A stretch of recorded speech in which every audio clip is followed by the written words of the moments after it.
Bien, queridos amigos, ya vamos a ingresar o introducirnos en la lección número 6 de nuestro estudio, La Fe de Jesús. En esta oportunidad nos toca abordar la temática de cuán cerca está Jesús de venir. Pero la lección titula ¿Qué enseña la Biblia acerca de las señales de la segunda venida de nuestro Señor Jesucristo? No podríamos comenzar este estudio sin antes hacer una oración. Le voy a pedir a nuestro amigo Alex que nos dirija en esta oración, por favor. Con gusto. Padre nuestro que está en el cielo, gracias Señor les damos por ser hijos suyos. Le pedimos en estos momentos con gran humildad que en usted nos enseñe cómo van a ser las señales de nuestra segunda venida, de la segunda venida de su Hijo, Cristo Jesús, nuestro Rey. Queremos comprenderlo, queremos saberlo mediante su palabra. Le damos las gracias por todas las bendiciones que usted nos entrega y que nos entregue el discernimiento para poder comprender. Se lo agradecemos todo en nuestro amado Cristo Jesús. Amén. Amén. Amén. Amén. Muy bien, tenemos ahí nuestro estudio y con nosotros la primera pregunta de este estudio. ¿Qué preguntaron los discípulos de Jesús? Es verdad, los discípulos preguntaron muchas cosas, pero hay una en especial que es la que vamos a abordar en esta oportunidad. Y para responder esta pregunta, vamos a invitarlos para que busquen con sus Biblias el Evangelio según San Mateo, el capítulo 24 y el versículo 3. Estando él sentado en el monte de los olivos, los discípulos se le acercaron, aparte diciendo: Dinos, ¿cuándo serán estas cosas? ¿Y qué señal habrá de tu venida y del fin del siglo? Ok, entonces tenemos tres preguntas en uno, pero la que nos interesa es la que está en medio de la pregunta. ¿Qué señal habrá de tu venida? Entonces sería esa la respuesta, mis queridos amigos, para que ustedes anoten con su puño y letra ahí. ¿Qué señal habrá de tu venida? Ok, vamos con la siguiente pregunta, la pregunta número 2, que dice: ¿se sabe la fecha del regreso de Jesús? ¿Se sabe la fecha del regreso de Jesús? Y para eso vamos a buscar en nuestras Biblias el libro de Mateo, el capítulo 24 y el versículo 36. Dice: pero el día y la hora nadie sabe, ni aun los ángeles de los cielos, sino solo mi Padre. Ok, entonces ahí vamos a responder un poco esto. Según el texto bíblico, ¿se sabe la fecha del regreso de Jesús? No. Muy bien, no ha sido revelado para nosotros esa fecha, ¿no? Ni para los ángeles, no. Solamente... Qué buen detalle, porque dice, sí, incluso solamente el Padre lo sabe. ¿Ya? Han habido muchos profetas, obviamente no bíblicos, que han tratado de poner fecha al fin del mundo. ¿Se acuerdan de Nostradamus hace mucho tiempo atrás? Michel Nostradamus, sí. Claro, el calendario maya, que en el 2012 fue muy concurrido. Y todo eso ha generado que las personas estén en un pánico, ¿no? En una especie de incertidumbre en cuanto a qué va a pasar con este mundo. Claro. Lo bueno es que ya sabemos que este mundo no se va a destruir como se lo plantean las películas. No va a haber algo climatológico que va a destruir con toda la vida existente en esta tierra. Sino más bien la venida de Jesús va a ponerle punto final al sufrimiento y el dolor. Claro. Pero no sabemos la venida de Jesús en la fecha exacta. Sin embargo, viene otra pregunta que es re interesante. Voy a pedirle a mi querida amiga Andrea que nos lea esta pregunta. Dice: ¿estamos en tinieblas respecto a la venida de Jesús? Y esa respuesta la encontramos en Primera de Tesalonicenses 5, del 1 al 4. Dice: acerca de los tiempos y de las ocasiones, no tenéis necesidad, hermanos, de que yo os escriba, porque vosotros sabéis perfectamente que el día del Señor vendrá así como ladrón en la noche. Cuando digan paz y seguridad, entonces vendrá sobre ellos destrucción repentina, como los dolores a la mujer encinta, y no escaparán. Pero vosotros, hermanos, no estáis en tinieblas, para que aquel día os sorprenda como ladrón, porque todos vosotros sois hijos de luz e hijas del día. No somos de la noche ni de las tinieblas. Ok, la pregunta es bastante interesante, pero hay que entenderla un poquito, porque dice, estamos en tinieblas respecto a la venida de Jesús. En otras palabras, si bien no sabemos en qué fecha va a venir Jesús, pero eso quiere decir que no sabemos nada, o sea, Dios no ha provisto ninguna información como para que esto nos pilla así en tinieblas, o sea, no sabemos nada de la vida de Jesús? La respuesta sería... No, ¿cierto? porque hay conocimiento, porque el Señor en su palabra no ha dicho cómo va a ser eso. ¿Y qué señales van a venir antes de que eso ocurra, cierto? Sí. Sí, es decir, esta pregunta igual es bien personal. Yo me pregunto, Alex, ¿te encuentras en tiniebla en la segunda venida? Yo no. ¿Por qué no me encuentro en tiniebla? Porque he estado, ¿cierto?, leyendo lo que es la palabra, y la palabra te dice las señales y cosas así. Es decir, para ninguna persona debería ser extraña la respuesta no. Pero si nos descuidamos y no aprendemos y hacemos caso omiso y no escuchamos al Espíritu Santo, como hemos estado viniendo hablando en nuestros cursos, después es muy probable que te pille en tiniebla. Importante. Bien, vamos entonces a responder no. Y seguimos con la siguiente pregunta. La siguiente pregunta habla: ¿qué señales predijo Jesús? Y eso lo encontramos, queridos amigos, en Mateo 24, en los versículos 6 y 7. Oiréis de guerras y rumores de guerras. Mirad, que no os turbéis, porque es necesario que todo esto acontezca, pero aún no es el fin. Se levantará nación contra nación y reino contra reino, y habrá pestes, hambres y terremotos en diferentes lugares. Muy bien, ahí tenemos entonces la respuesta a esta pregunta. Fíjense que qué señales predijo Jesús. Por lo menos aquí tenemos 4 señales de carácter terrestre. O sea, 4 cosas que iban a ocurrir en nuestro mundo. ¿Y cuáles serían ellas? Guerras, peste, hambres, terremoto. Enfermedad. Bueno, lo mismo que peste, ¿no? Sí. Muy bien, entonces queremos pedirte que tú anotes así tal cual como dice la Biblia: guerras, pestes, hambres y terremotos en diferentes lugares, ¿cierto? Y bueno, aquí tenemos que comentar un poquitito, porque muchos escépticos dicen: oye, pero si siempre ha habido terremotos, claro, siempre ha habido guerras, siempre ha habido enfermedades, ¿no? ¿Cómo podríamos responder frente a esta pregunta? Miren, la historia de la humanidad ha marcado eventos totalmente significativos que salen de lo normal, digamos, de un terremoto. Hemos tenido grados 9, ¿cierto? Según la escala de Richter es la máxima de magnitud.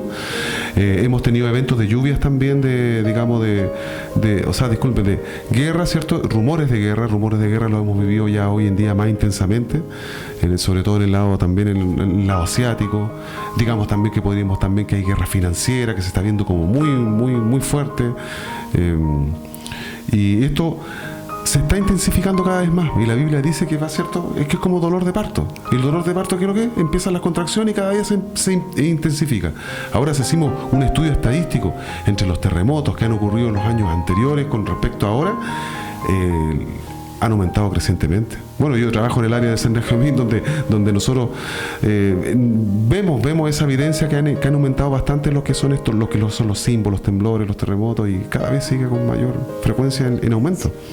Hay un fenómeno que a lo mejor está bien discutido, pero independiente de eso se puede percibir en el ambiente, que es el cambio climático. Sí.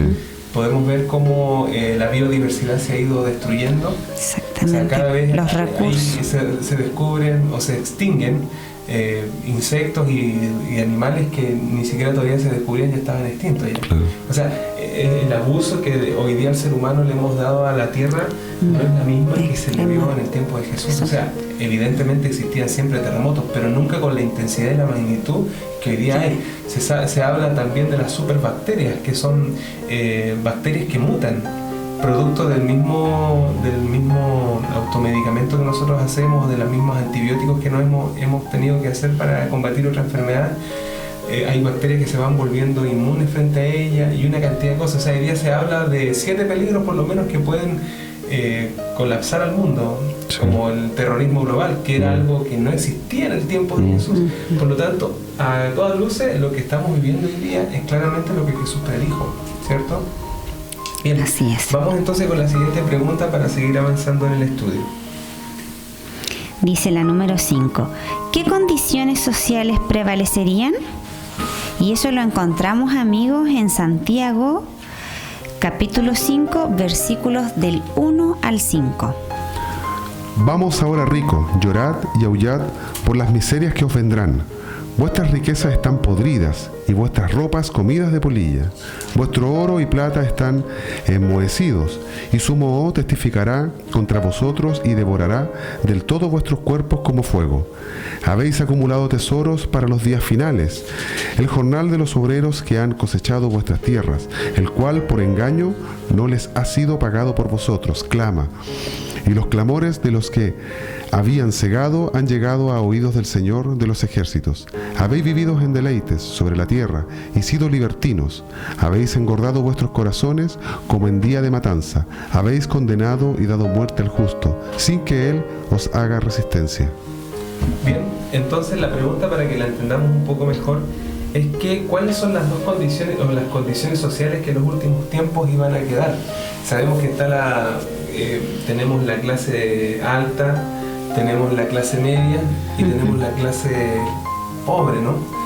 Y la Biblia habla de que en los últimos tiempos iban a quedar una de las dos de estas clases, y la que ya estamos viendo. Fíjense que el versículo que leyó acabó de leer nuestro amigo Ale, habla de los ricos. Y después habla del jornal de los obreros en el versículo 4 que acaba de leer. Ahí claramente se habla que en los últimos tiempos cada vez la clase media va a ir borrándose. O sea, lo que dice la Biblia es eso. Sí.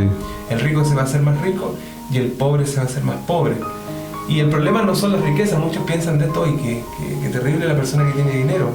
No es que tenga problemas con las riquezas, sino que primero aquí se habla de ricos que amasaron su riqueza a expensas en desmedro de la injusticia, a través de la injusticia hacia los pobres. Los monopolios, ¿no? Y habla también de las riquezas como un Dios. Bueno, ustedes sabemos que hay un versículo de la Biblia que dice que no podemos servir a Dios y a las riquezas al mismo tiempo. Entonces, más que un tema con los ricos, es un tema de las clases sociales que en los últimos tiempos van a quedar, ¿no? Ricos y pobres. Mire, en la versión de la Reina Valera en 1960 habla de disoluto, que tiene mucha relación o es sinónimo de vicio. Van a haber muchos deleites, ¿cierto? Hoy día las personas lo único que quieren es deleitarse, vicio y lo que es la riqueza. Pero la riqueza acá está enfocado en el mala ganancia de la riqueza, donde ya se está generando lo que es mucha corrupción, que se está viendo hoy en día bastante, ¿cierto? Que la brecha entre el rico y el pobre se está aumentando cada vez más. Hay una revista, la de Economist, que explica que las grandes riquezas a nivel mundial, el 40%, digamos, de toda la riqueza a nivel mundial la está llevando solamente 1% de la población, que son las familias más ricas, digamos, de este planeta. Y la brecha se está aumentando más, mucho más. Importante lo que acabas de mencionar. Bien, entonces, ¿cuál sería la respuesta a esta pregunta, mi querida Andrea? Sería la injusticia social. La respuesta sería, bueno, la pregunta sería ¿qué condiciones sociales sería ricos y pobres? Esa sería la respuesta. Serían las dos clases sociales que en los últimos tiempos van a quedar, los ricos y los pobres. Bien, vamos con la pregunta número 6. Y aquí le vamos a pedir a nuestro amigo Alex que nos ayude con estas tres preguntas que están finalizando. Ok. Pregunta número 6. Dice, ¿cuál sería la condición moral de la humanidad?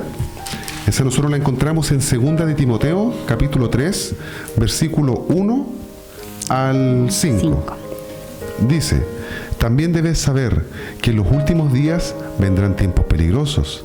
Habrá hombres amadores de sí mismos, ávaros, vanagloriosos, soberbios, blasfemos, desobedientes a los padres, ingratos, impíos, sin afecto natural, implacables, calumniadores, sin templanza, crueles, enemigo de lo bueno, traidores, impetuosos, engreídos, amadores de los deleites más que de Dios, que tendrán apariencia de piedad, pero negarán la eficacia de ella. A esos, evítalos. Qué interesante este listado, ¿no? El perfil de la social en los últimos tiempos. O sea, en otras palabras, la pregunta es ¿qué va a pasar en los últimos tiempos? ¿La gente va a ser más buena o más mala? Claramente, de todas luces, esto está diciendo que tristemente la sociedad cada vez se va a ir desmoralizando. Y Esto es lo que se ve hoy en día. Y es lo que se Eso, ve. sí. Eso es lo que yo quería recalcar, que esto fue escrito Sí. ya hace mucho tiempo atrás. Estamos hablando de hace 2000 años atrás, que esto Pablo lo empieza a decir. Hoy en día vemos en muchos lados todas las personas quieren vanagloria, ¿cierto? No sé si han escuchado el término del yo hago esto, yo. Siempre tratan de buscar, estamos viendo lo que traiciones, ¿cierto? Mucha corrupción. Vamos a ver los noticieros Claro. nomás y darnos cuenta que nuestra sociedad triste, Los hijos con los padres. la cual estamos viviendo, está propensa, ¿no?, a esto. El egoísmo se está aumentando. Bueno, en otra parte de la Biblia dice que en los últimos tiempos dice que el amor de muchos se enfriará, Sí. Sí. ¿no? Pero lo que más me llama la atención de esto es que fíjense cómo termina el versículo. Dice que tendrán apariencia de piedad. O sea, aparentemente la sociedad va a tener una apariencia de buenachón, de buena persona, agradable, ¿no? Una apariencia de piedad. Incluso religiosa, porque la palabra piedad está relacionada con la religión. O sea, en los últimos tiempos parece que va a haber un despertar religioso, la gente se va a poner más espiritual, por así decirlo, más preocupada del aspecto religioso, pero que tristemente van a negar su eficacia. O sea, la esencia de esa religión va a estar centrada en el yo y no tanto en ese Dios maravilloso Claro. que nosotros creemos. Claro. Sí. Increíble la incongruencia entre el perfil de la última etapa y la apariencia de piedad. Entonces, la respuesta de la pregunta número 6, que dice, ¿cuál sería la condición moral de la humanidad? Bueno, yo la tengo bastante larga. Dice, amadores de sí mismos, van a ver ávaros, vanagloriosos, soberbios, blasfemos, desobedientes a los padres, ingratos, impíos, sin afecto natural, implacables, calumniadores, intemperantes, crueles y aborrecedores de lo bueno. Y ahí podemos resumir de repente para que le alcance a los Pues claro, para que le alcance la... mala, ¿cierto? Sería Sí. como el resumen de todo esto que tristemente estamos viviendo ya. Bien, Sí. vamos entonces a avanzar con la siguiente pregunta. Dice, ¿qué ocurriría con la ciencia? La respuesta la encontramos en el libro de Daniel, capítulo 12, versículo 4. Ok, aquí ya la encontré. Dice Daniel capítulo 12, el versículo 4, lo siguiente. Pero tú, Daniel, cierra las palabras y sella el libro hasta el tiempo del fin. Muchos correrán de aquí para allá y la ciencia aumentará. Bien, si bien es cierto, este versículo se aplica en primer lugar al estudio de la Biblia. O sea, en los últimos tiempos se dice que el estudio del libro de Daniel iba a ser profuso. Y de hecho esta profecía ocurrió, estamos hablando de los años 1800, por allá, donde hubo un gran despertar en Norteamérica, donde estaba la mayor parte de los cristianos que habían arrancado del dominio que en ese tiempo se estaba haciendo a través de la iglesia popular que estaba persiguiendo a los cristianos. Pero lo interesante es que hubo este despertar hizo que las personas estudiaran el libro de Daniel, y ahí se cumple que la ciencia iba a aumentar en cuanto a este estudio. Sin embargo, esto también tiene una aplicación práctica a lo que hoy día está pasando con la ciencia tal cual la vemos, con la tecnología. Sí. ¿Ha aumentado o ha no aumentado? Notablemente aumentado. Notablemente, ¿cierto? Si imaginemos lo que hace 6.000 años la gente se movía a caballo.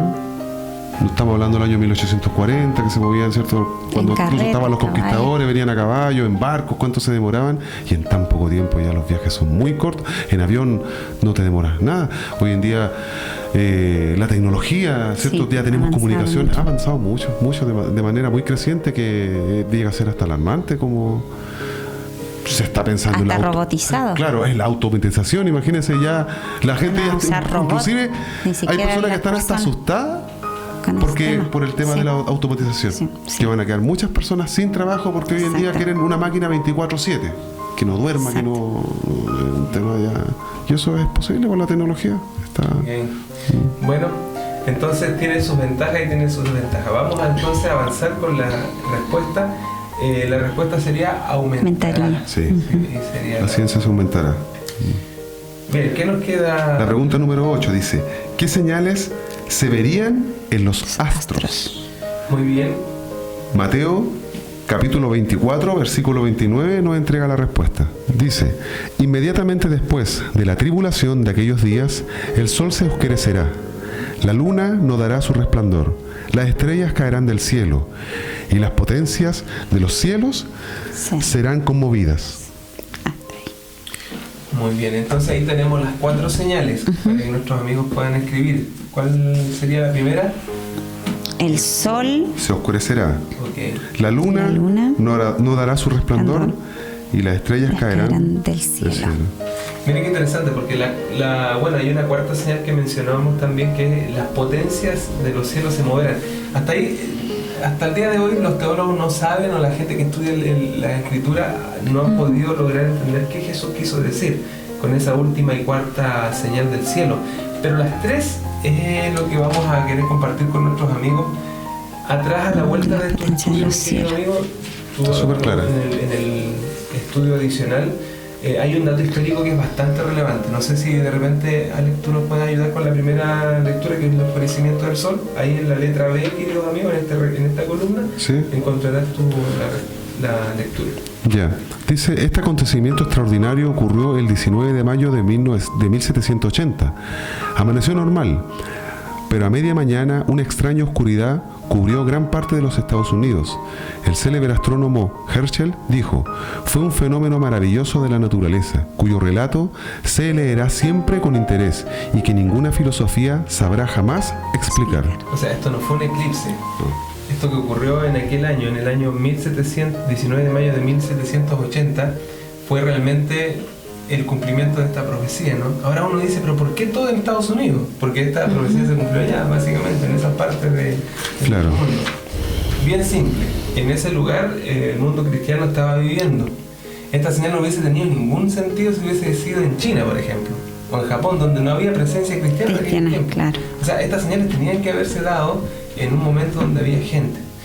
Y esto es lo extraordinario, o sea, esta señal ya ocurrió. Ocurrió. Sí, ocurrió. En los años 1780.